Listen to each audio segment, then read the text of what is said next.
Today, we are going deep on one man and everything he said today at Consensus Miami 2026. Ripple CEO Brad Garlinghouse. This man did not come to play. He fired at the SEC. He issued a 2-week ultimatum on the Clarity Act. He revealed that Ripple processes $13 trillion in payments, and then dropped the line that should break your brain. 0% of it is in crypto. Yet, he also made a massive prediction on stablecoins, revealed how much of Ripple's own code is now written by AI, and confirmed there is no IPO coming. Let's get into every single thing he said in order. And at the end, I'll break down exactly what this means for your XRP position. Let's get it. First and most urgent, the Clarity Act.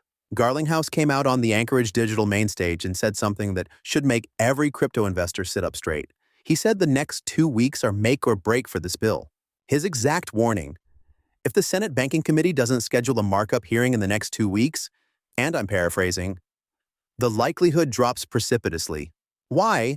Because once the 2026 midterm campaign season kicks into full gear, crypto market structure becomes a political hot potato. Nobody wants to vote on it heading into an election, so the window is now. Now for the good news, and there is some. Garlinghouse called the past week a big positive shift. Senators Tillis and also Brooks reached a compromise on the stablecoin yield language. That was the main sticking point. And Senate support has been growing. But here's the key point that most people miss. And Garlinghouse hammered this home. Even with a pro-crypto SEC chair and Paul Atkins right now, executive guidance can be reversed overnight by whoever comes next. Only a law is permanent. That's why this legislation matters so much beyond just XRP. Now let's talk about his SEC smackdown. Because Garlinghouse did not hold back. He said, and I want to read this one precisely because it's that good, quote, "We've been living, particularly with a not well-intended SEC under Gary Gensler, with chaos. It's just regulation through enforcement, and you didn't know where they were going to focus their enforcement battle." End quote. He said this approach forced companies into defensive positions instead of building. And he said the SEC made a strategic mistake when they targeted Ripple, because Ripple had the resources and the will to fight back all the way.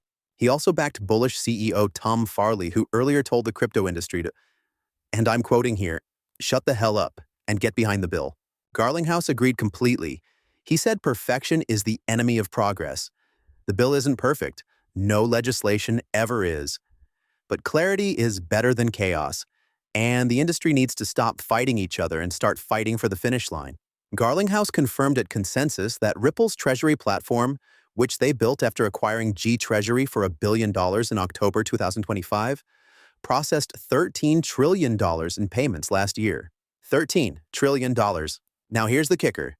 0% of those payments went through a stablecoin. 0% went through XRP. 0% went through any digital asset. Every single dollar moved through traditional banking rails that take 3 to 5 days to settle. And Garlinghouse's argument is simple. That is the opportunity. Not capturing new crypto users.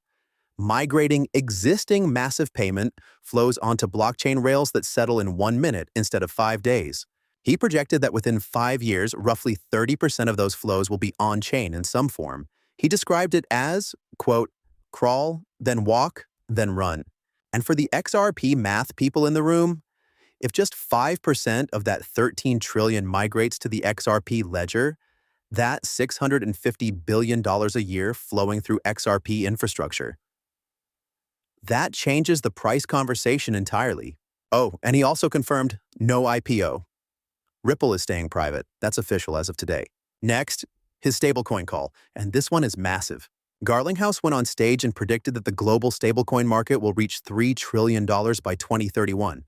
That's up from roughly $320 billion today, nearly a 10x increase in 5 years. And he gave a very specific reason why. He said stablecoins operate 24 hours a day, 365 days a year. Traditional banking doesn't. That difference alone is driving demand from companies that need to move money around the clock. He also said Fortune 500 CFOs and CEOs are now actively asking their treasurers, "Are we using stablecoins?" That's a shift that wasn't happening 2 years ago. Ripple's own RLUSD stablecoin, which they launched in 2024 after discovering that their payment operations were contributing up to 20% of USDC flows, has already hit a $1.5 billion market cap. Bottom line, Garlinghouse sees stablecoins as the on-ramp that pulls traditional finance onto the blockchain. And Ripple is positioning RLUSD to be a major player in that transition. Here's the story that's flying under the radar, and it shouldn't be. In a separate interview on the sidelines, Garlinghouse was asked about the wave of AI layoffs happening across tech. Coinbase just cut 14% of its workforce, citing AI. Block did layoffs. Atlassian cut 1,600 jobs. Garlinghouse's response was blunt. Quote, "Painting AI as the boogeyman is a travesty. We're not thinking about AI as a tool to reduce headcount. We're thinking about it as an unlock." And then he dropped the stat. 75% of Ripple's code is now written or assisted by AI tools. Not just engineering. AI is embedded across finance and marketing too.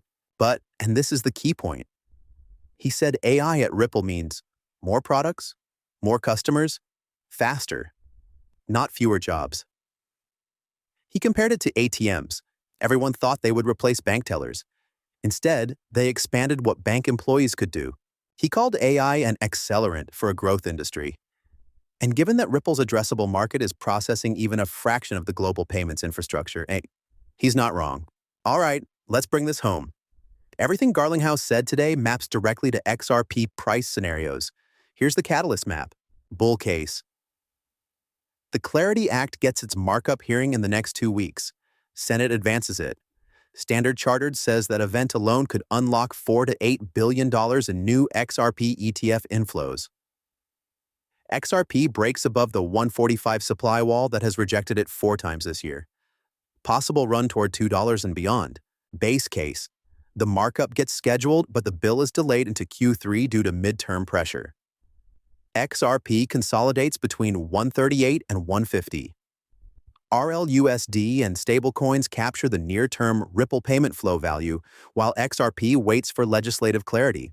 Bear case. No markup. Bank lobbyists win. The bill dies in the Senate this session. XRP risks a pullback toward 120 to 128. Institutional ODL remains on stablecoin rails because fiduciaries don't have legal cover to use XRP directly. Here's the key data you need in your head right now. XRP is at 1.41. The supply wall is at 1.45. 60% of all circulating XRP is held at an average cost basis of 1.44. That's why it keeps getting rejected there. April ETF inflows were $81.6 million. Demand is there. The trigger is Congress. Watch the Senate Banking Committee. Garlinghouse said 2 weeks. The clock started today. And that's everything Brad Garlinghouse said at Consensus Miami 2026. Fully broken down, fully explained, nothing left out. The man said clarity is better than chaos. And he's right. 2 weeks will tell us a lot about where XRP is going for the rest of 2026. We are covering Consensus all week. Day 2 is tomorrow. The Capital Markets Summit is happening, and more big speakers are on deck. Subscribe so you don't miss a single update. If you want to start trading XRP or any other crypto, use our Kraken referral link in the description. It costs you nothing and supports the channel directly. Hit that like button if this video gave you value. Drop a comment. Are you bullish or bearish on XRP right now? Let me know below. I'm Tony. See you on the next one.